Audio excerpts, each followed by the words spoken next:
Oiê! Vamos falar nesse vídeo então sobre medidas separatrizes, simetria ou assimetria e box plot. Vamos lá! O que tu acha dessas distribuições? Então, o que a gente tem aqui, tá, pessoal?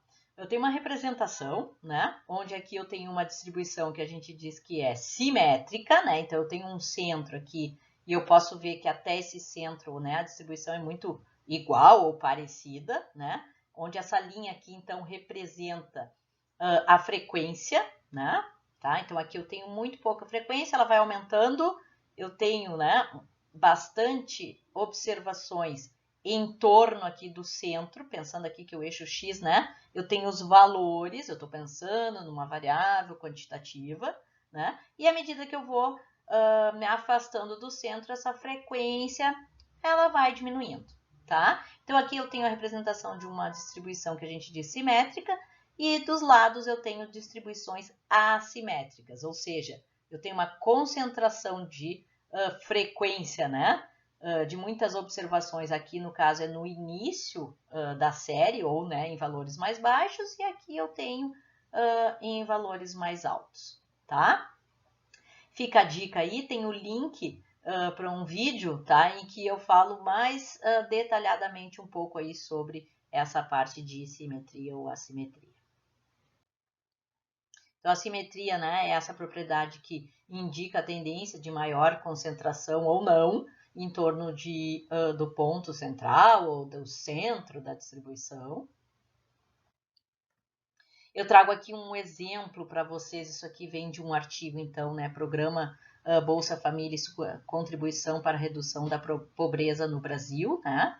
Tá? Então, veja que aqui eu tenho a representação de uma distribuição assimétrica e isso aqui é a cara de como é distribuída a renda no Brasil, né? Onde nós sabemos que existe muita desigualdade.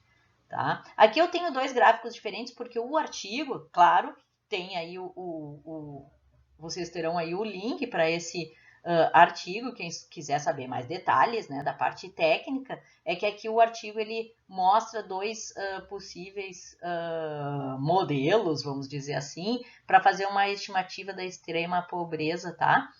De acordo com diferentes linhas de pobreza e curvas de distribuição de renda, tá? Então, como são dois modelos, eu tenho duas curvas. Mas aqui não importa, o que eu quero falar para vocês é que aqui é só para a gente ver um exemplo, então, bem prático, né, que está aí publicado, onde eu enxergo, então, que nós temos uma concentração de frequência. Então, a altura aqui, né, e todo esse espaço, se a gente puder imaginar que existe uma área embaixo da curva, né, não só até esse pedacinho, mas sei lá, tudo isso aqui, eu tô vendo que tem um montão de gente, porque a curva vai lá em cima, né? Que ganha muito pouco, enquanto daí essa, né, à medida que a renda, veja, o eixo X aqui representa a renda familiar per capita, né? Enquanto daí eu tenho aí essa assimetria e eu vou lá para o extremo em que a frequência vai diminuindo, né? E ela diminui de forma relativamente abrupta à medida que essa renda vai aumentando o valor, tá? Então, aqui eu tenho uma ilustração, né, de uma distribuição assimétrica, que é o caso da renda no Brasil. Uma outra maneira da gente visualizar essa desigualdade, na verdade, essa assimetria que a gente tem na renda brasileira, né, é através, por exemplo, desse infográfico, né, onde os dados são a fonte, né, a pesquisa, a PNAD, né, a Pesquisa Nacional por Amostra de Domicílios Contínua, né, que é o IBGE que realiza, em que a gente pode ver o seguinte, cada bonequinho aqui representa 1% da população, tá? E cada moeda representa R$820. Então, nós podemos ver, claro, aqui até já está escrito, tá? Mas que há, né, um desequilíbrio nessa distribuição da renda absurdo, né? Sendo que é possível, tá, se detectar aí, se saber, né, que 1% da população com os maiores rendimentos, né, recebe 33,8 vezes mais do que a metade mais pobre da população brasileira. Então, nós temos muita assimetria mesmo, muita desigualdade na distribuição de renda brasileira, infelizmente. Bueno, vamos seguir. tá? Nós vimos a média, né, como uma medida resumo, uma medida de tendência central, mas esse vídeo aqui trata de medidas que também são medidas de tendência central, ou medidas, na verdade, de posição, de uma forma mais genérica, que são baseadas na ordenação dos dados, tá? Realmente a média e desvio padrão são as medidas mais utilizadas, tá? Eu não tenho dúvida disso. Entretanto, né, essas medidas, tanto a média como o próprio desvio padrão, são influenciados por valores discrepantes, ou seja, valores extremos, né, que podem ser valores muito grandes, né, muito altos ou valores muito baixos. De qualquer forma, esses valores vão influenciar. Então, medidas que não são, né, afetadas por esses valores discrepantes, as medidas de tendência central são a mediana e a moda. É sobre elas aí que eu quero falar um pouco com vocês. Então, nós temos aí a moda, tá? Que é o valor mais frequente de uma série de valores, é muito tranquilo, na verdade não existe cálculo, né, para se encontrar o valor da moda, tá? Se por acaso os dados estiverem agrupados em intervalos, né, lembrando, histograma ou mesmo uma tabela apresentada por grupamento em intervalos de valores, né, o ponto médio do intervalo pode ser considerado, né, ou interpretado como sendo a média, aquele intervalo que tiver maior frequência, ou aquele intervalo que tiver maior frequência também pode ser chamado de intervalo modal. Já a mediana, o que é? Gente, considerando que os valores estão ordenados, seja de forma crescente ou decrescente, tanto faz, os dados têm que estar ordenados, o ponto central, ou seja, a posição central, é a posição onde está a mediana. E o valor que está nessa posição central será o valor da mediana. Ou seja, né, a mediana é um valor que está numa posição de tal forma que a distribuição toda de dados fica dividida, né, de um jeito em que os 50% menores valores estarão de um lado e os 50% maiores valores estarão do outro lado. Então, eu tenho aqui uma representação, tá? Se a distribuição ela for simétrica, né, é muito tranquilo, sei lá, da gente visualizar, né, de que o ponto central onde eu tenho 50% da distribuição, né, a gente pode pensar que a quantidade de área tá embaixo da curva, né? Então, se 50% da área está até esse ponto aqui, é onde está a mediana, tá? E os outros 50% estão acima da mediana. O que nós temos de interessante quando a distribuição é simétrica, mesmo se ela for aproximadamente, tá? Média e mediana são iguais ou muito parecidas. Já se a distribuição é assimétrica, vejam que a gente tem um deslocamento da média em direção da cauda daquela assimetria, né? Porque daí a média que acontece, ela é influenciada por valores extremos. Já a mediana, ela vai estar ali na mesma posição intacta, ou seja, no ponto, na posição em que 50% das observações estão até ela. E aqui eu tenho, então, no próximo slide, uma representação, né, com as duas assimetrias, tanto à direita como à esquerda, né, também chamadas de assimetria positiva ou negativa, né? Observem o que acontece com as posições da moda mediana e média. Então, se a assimetria for à direita, vai ficar nesta ordem, né? E se for à esquerda, a média vai ser menor que a mediana, que vai ser menor que a moda. Percebam que a moda nada mais é, né? Se eu tiver aí uma linha contínua, né? O pico daquela representação gráfica, né? E se é uma distribuição simétrica, média, moda e mediana são todas coincidentes, tá? Uma dica, pessoal. Bom, primeiro assim, existem, né, alguns vídeos aí, uma sugestão que eu dou no Moodle são alguns vídeos do Khan Academy, né, que mostra, inclusive, encontrar e calcular a mediana, mas uma dica é, se nós tivermos um número ímpar de observações, a posição da mediana coincide com um valor observado, e se nós tivermos um número par de observações, a mediana será a média dos valores centrais. O que mais que eu quero falar para vocês neste vídeo? Eu quero falar muito rapidamente, tá?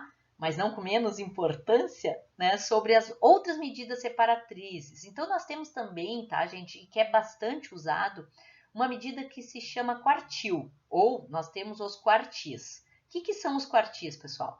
Os quartis são medidas em que o primeiro quartil vai nos levar, né, a uma posição em que ficam 25% dos dados ficam até aquele valor, né? Então eu tenho aí o primeiro quartil, porque eu vou separar então o conjunto de dados em 4 partes, por isso o nome. O segundo quartil nada mais é do que a mediana, porque daí é aquilo que está exatamente no centro, né? Eu tenho aí então até pelo menos 50% dos dados até aquele valor. E eu tenho o terceiro quartil, que é aquele que vai dividir, né, as observações em 75% dos valores são até o terceiro quartil, os outros 25% estão acima do terceiro quartil.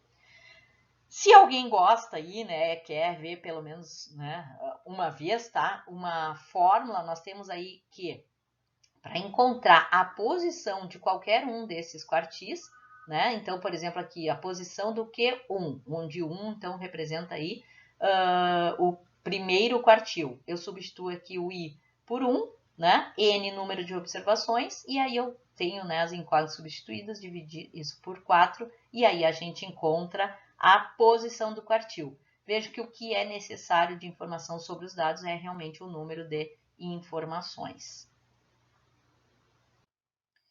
E em termos de medida de variabilidade, quando nós estamos pensando na distribuição dos dados ordenados, nós temos algo aí que é chamado de amplitude interquartílica, que nada mais é do que a distância do primeiro até o terceiro quartil, né? Isso daí, se eu fizer a diferença entre eles, eu também posso chamar de diferença quartílica, tá? O nome aqui pode variar um pouquinho, né? Eu gosto muito de usar amplitude interquartílica, né? Mas o interessante é que entre, então, o primeiro e o terceiro quartis estão o quê? Os 50% dos valores mais centrais da distribuição, porque eu estou pensando nos dados ordenados, certo?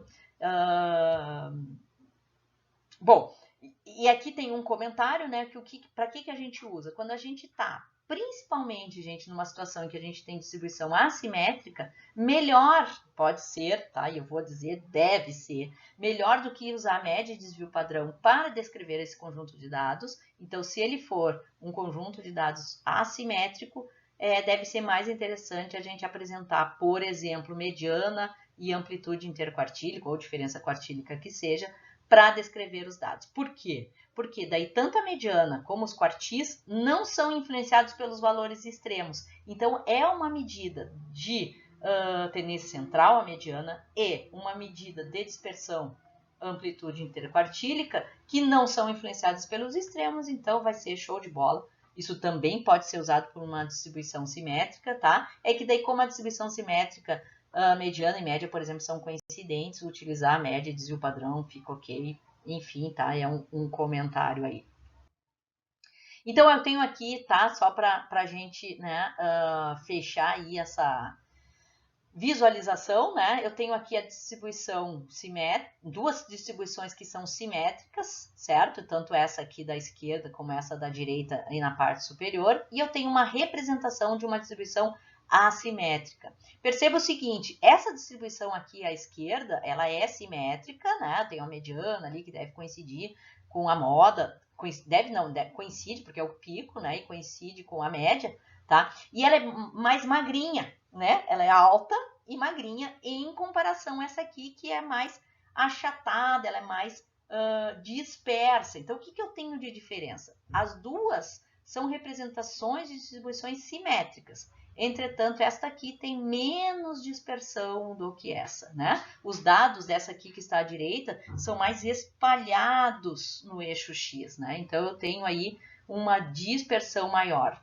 Se nós formos comparar, por exemplo, elas podem ser coincidentes em média, mas se a gente for comparar os desvios padrões, o desvio padrão dessa distribuição aqui vai ser maior, né, por ser mais dispersa.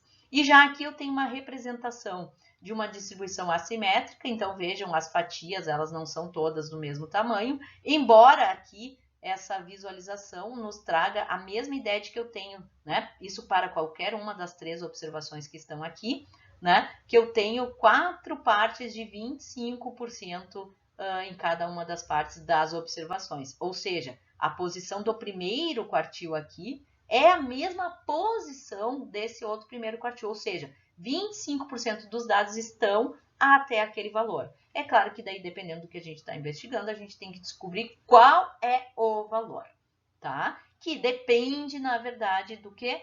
Do número de observações, tá, pessoal? Não depende de outras coisas para a gente encontrar a posição do quartil. A posição do quartil, ou da mediana, ou enfim que seja, né? Ou outras até medidas separatriz, só depende do número de observações. Nós temos, tá, uma coisa, né? Enfim, uma ferramenta para fazer a análise descritiva, né, das variáveis quantitativas, que é uma ferramenta que eu adoro, que é um gráfico chamado boxplot, ou traduzindo, né, diagrama de caixa. Eu deixo aí para vocês o link do Wikipedia, tá, para vocês lerem um pouco aí a respeito do boxplot, mas eu trago aqui para vocês o link de um ele é um aplicativo online, ele está em inglês, mas que eu acho super bacana, que é a Arte da Estatística, Art of Stats, tá? Aqui tem o link do site, aqui os aplicativos, né? Enfim, diversos.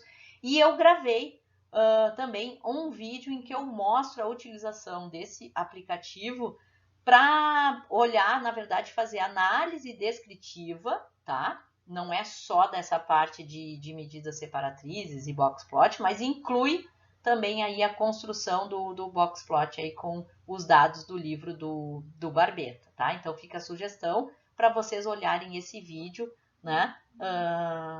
Em continuidade, enfim, a este aqui que eu estou apresentando para vocês. Para finalizar esse vídeo, eu quero comentar aí sobre outras medidas separatrizes, tá? E uma das que tem uma certa, digamos assim, visibilidade, né, quanto ao seu uso, são os percentis, como o próprio nome nos diz, né? Não é percentual, tá, gente? Não é percentual.